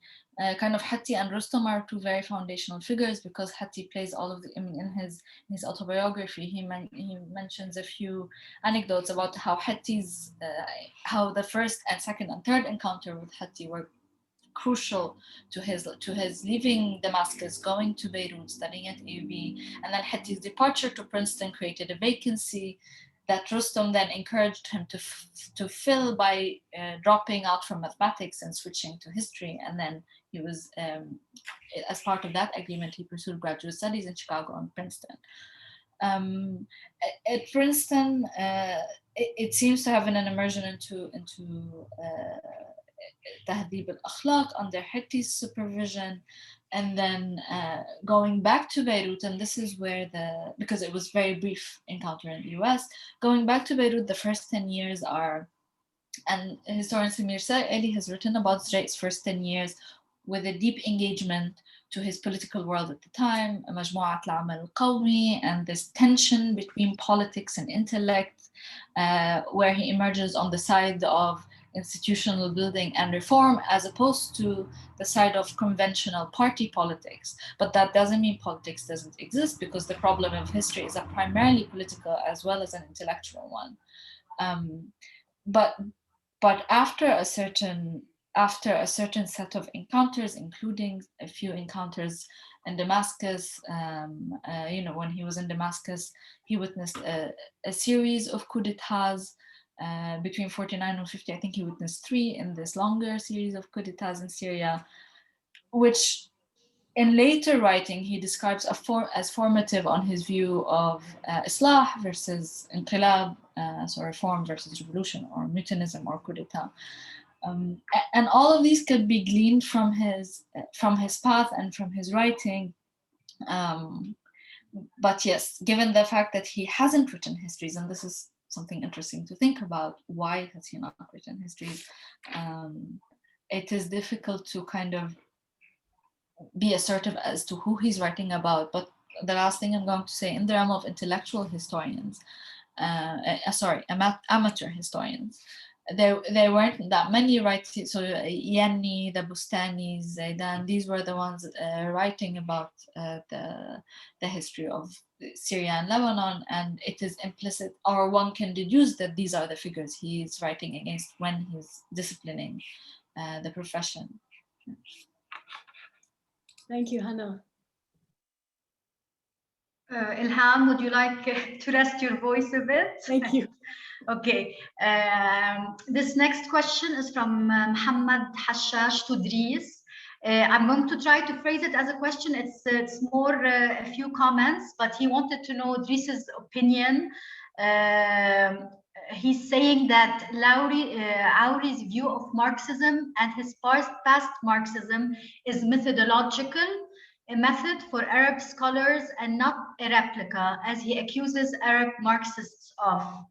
And second, Arawi's historical methodology is best expressed, according to Muhammad, in his PhD dissertation and PhD book entitled The Social and Cultural Origins of Moroccan Nationalism. He wanted to know if Idriss had any opinion on that. He also goes on to say, as to Georgi Zidan's historical fiction, while his work a century or more ago was problematic because he was not Muslim, I think the Arab mindset has moved on now. And now there's a big market and production of historical novels in Morocco, and I have read a couple of them in recent years, and it is recognized as a discipline within literature and history and not a threat to history, as Muhammad would say. Idriss, do you have anything to respond? Can I take this question along with Yasmin's question as well in the Q&A, because I think they work together quite well. So Yasmin asks, you commented on the disappearance of the Marxist idiom from Arawi's work after the 1970s, and I was wondering what you thought explained that shift. Is it a marker of intellectual change of heart or a pragmatic decision? And I bring Yasmin's question here because Muhammad begins to answer it by saying that for Arawi, Marxism was more of a methodological tool to read history rather than the political side of it. And I think there's some element of truth in it, but I think of it in three ways. The first one is Arawi does begin his life, his young political activism in the ranks of the left. And he explains that when he's a student in the 1920s, he's very close to Ben Barka, but he also comes to resent the politics of the left, and he stays as a historian with the ideology of the left. The second explanation, as Muhammad gave us, is that once it plays its role, therefore, that sort of strong emphasis on the Marxist idiom is less important than it was before, and that is manifested and produced in this essential text in 1977, The Origins, the Social and Cultural Origins, which he starts working on with Raymond Aron from the early 60s onwards, in order to put in practice his theory of the decolonization of history by showing that there was something before colonialism worth considering by deploying an analysis in terms of superstructure and material structures as well. So there is the third line of explanation is there is an ifidmod, there's an element of ideological eclecticism and evolution that comes into play as well, whereby when Arawi carries out what we call the liberal shift, he is less inclined to see reality in terms of class struggle and universal history. And I think this was very well studied by someone like Fadi Bardawil in the case of Lebanese leftists. There is a general view towards the need to adapt these theories to local contexts, which doesn't really have to do with disaffection, but I see more as an organic process of confronting abstract theories to material realities on the ground. Thank you very much. I am going to jump in because we're out of time, but I wanted to close by thanking everyone, thanking first and foremost our fabulous panelists for such engaging and stimulating presentations. Thank you so much. And also thank, of course, the Constantine Zurayk Cultural Foundation, specifically Dr. Huda Zurayk, as well as the ACSS, and very specifically Rula for her invaluable help, and the entire team working behind the scenes. thanking also the AUB History and Archaeology Department, and thanking all of you, our audience, for your questions and for your engagement and for your interest in this panel. Thank you so much, and wishing you all a wonderful evening before we get disconnected. Thank you all. Thank you, everybody. Thank you. Thank you, everyone. Bye-bye. Bye.